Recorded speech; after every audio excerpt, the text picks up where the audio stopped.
Sentyabrın 28-dən oktyabrın 10-na kimi İspaniyanın Peniscola şəhərində 10, 12, 14, 16 və 18 yaşlı şahmatçılar arasında Avropa birinciliyi keçiriləcək. Avropanın bir çox ölkələrinin iştirak etdiyi bu yarışa Azərbaycan yığma komandası da qatılıb. Komandanın 3 nəfər şahmatçısı Gəncədəndir. Onlar Nicat, Gülşən və Aytən Ağayevlərdir. Maraqlısı budur ki, bunların üçü də bir ailədəndir. Bir yıllarında keçirilən Azərbaycan çempionatında 13 oyundan 10 xal alaraq birinci və ikinci yerləri bölüşdürmüşdüm və oradan Avropa çempionatını vəsiqə qazanmışdım.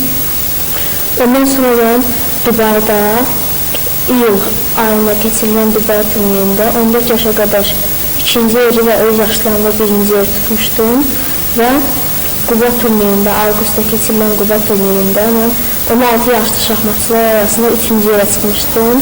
Mən çempionatda, Azərbaycan çempionatında 4-cü yer tutdum. 3-cü yerdə sevinci idi.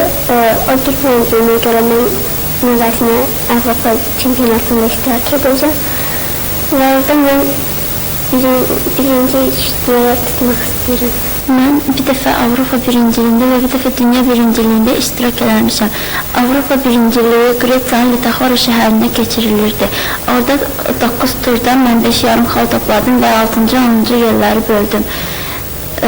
Ondan sonra isə dünya birinciliyində 11 tur keçirdiyinə görə mənim oxudum çox az idi. Ona görə mən orada istədiyim nəticəni göstərə bilmədim. Bu isə Azərbaycan çempionatında mən xəstələndiyimə görə orada 5-ci yer tutdum. Turniri buraxmaq olmaz idi və mən orada iştirak elədim, 5-ci yer tutdum. Bacımla qardaşım Avropa birinciliyinə getdiyinə görə mən də getmək istədim, ona görə oradan dəvətnamə göndərdim. Avropa birinciliyində Gülşən 10 yaşlı, Nicat 12 yaşlı, Aytən isə 14 yaşlı şahmatçılarla görüşəcək. Qeyd edək ki, Ağayevlərin yarışda iştirak etmələri üçün lazım olan vəsait onların öz şəxsi hesabınadır. Vüsal Məmmədov, Vaqif İbrahim Xəlil, Xəbər Plus.